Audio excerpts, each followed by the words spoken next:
Yo, what is going on, Raider Nation? It's your boy Simone Raider back at it again with another video, and we got a lot of things to kind of talk about. You know, some moves happened in the past couple of days. Not really any signings, but mostly more releases. Two big names that were released from the Raiders that we all kind of knew was going to happen. One was Jimmy G, and two was Hunter Renfrow. Now, first, let's talk about Jimmy G real quick.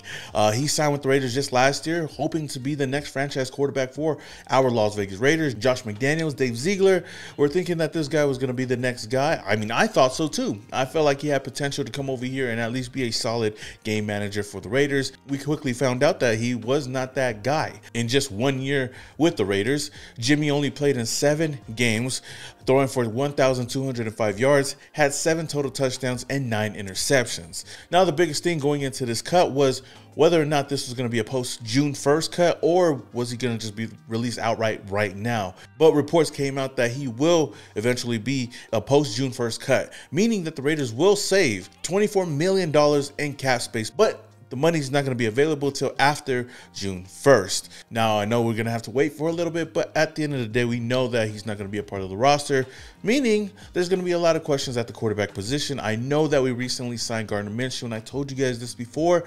I don't think that he's going to be the starter going into week 1 for the Las Vegas Raiders. Even with Aiden O'Connell over here, he's going to be another guy that's going to be fighting for that QB2 spot. There's been a lot of shakeup in the quarterback market right now. Yeah, as of late, you know, Desmond Ridder going to the Cardinals. You know, you got Sam Howell going to the Seahawks.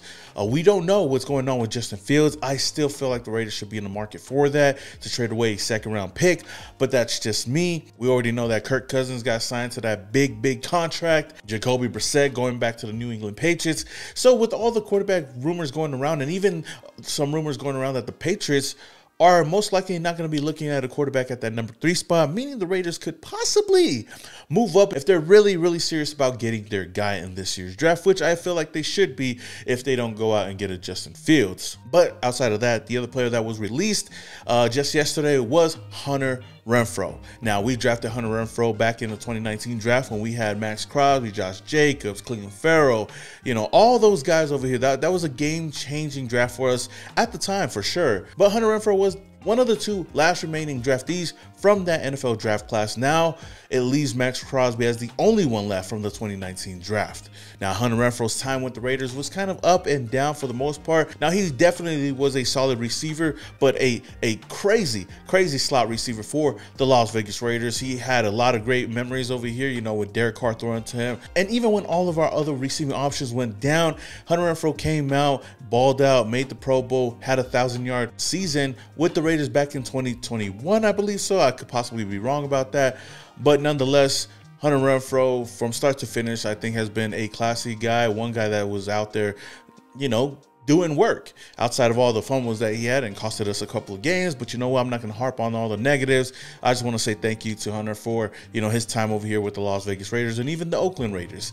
He even tweeted right after his release his thank you to the Raiders, tweeting out, "Raider Nation, thank you for welcoming me and my family in the last 5 years. From Oakland to Vegas, it felt like home. I wouldn't be the person I am today without the teammates and coaches inspiring me every single day. 5 years went by quick. Once a Raider, always a Raider." And that is absolutely true. But what does this mean for the Raiders in the wide receiver room?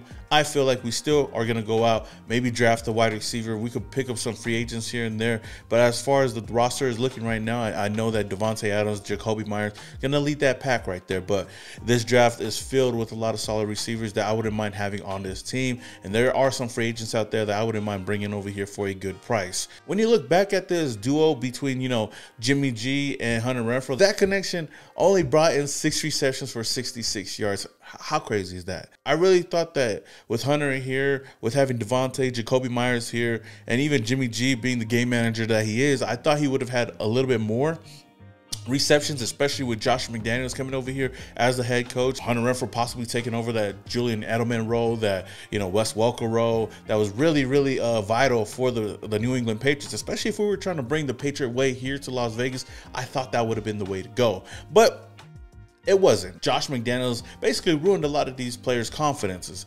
especially Hunter Renfrow, Jimmy G, you know, everybody else.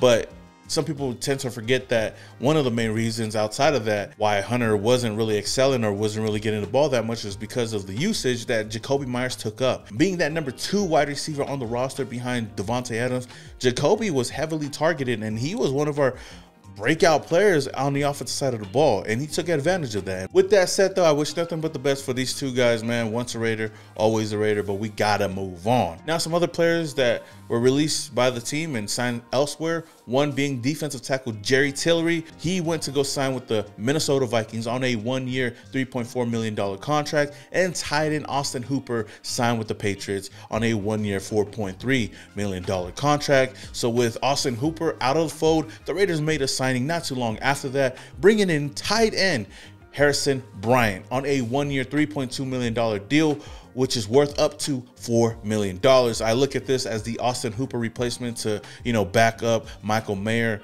Harrison Bryant was a solid tight end. He came from the Cleveland Browns, was a 4th-round pick in the 2020 draft, played 4 seasons in Cleveland with a total of 89 receptions, 791 yards, and 10 touchdowns. He's definitely a high-effort player that is also a solid blocker. So I really can't be mad at the signing. I'm okay with it. We'll see who else they're going to bring into the tight end room, but I feel like we've solidified that number 1 tight end with Michael Mayer so far. Now, the main reason why I wanted to make this video is because I wanted to talk about today's press conference. We got to finally see Christian Wilkins and Gardner Minshew in the building today. They got to go around the headquarters. They got to, get their fittings, get their jerseys, get their helmets all ready for the season. Now, the funny thing is, when I was watching this clip of, Christian Wilkins and Gardner Minshew going around, Christian Wilkins went to go say what's up to Matthew Butler. And as you guys know, Matthew Butler got that number 94. So who knows if Christian Wilkins is going to try to buy that number from him, or maybe Matthew Butler just gonna give it to him, or maybe he'll get cut from the team.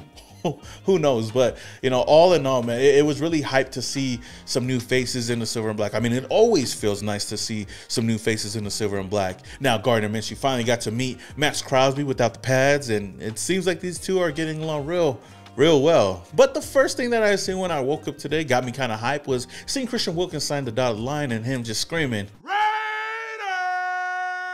and you love to see it, man. I just feel like Wilkins is a perfect fit for the Raiders. I think he should have been a Raider a long time ago. I mean, it wasn't really that long ago he got drafted, but, it's great to see him in the silver and black and see that energy that he brings. This dude's a character, and you add him with the guy like Max Crosby on the outside, and you add him on this defensive line. Just adding him to the defense, period.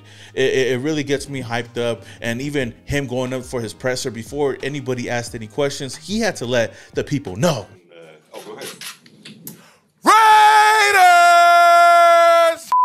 And he even said that one of the main reasons why he came over here to the silver and black was to play under AP and even team up with Max Crosby.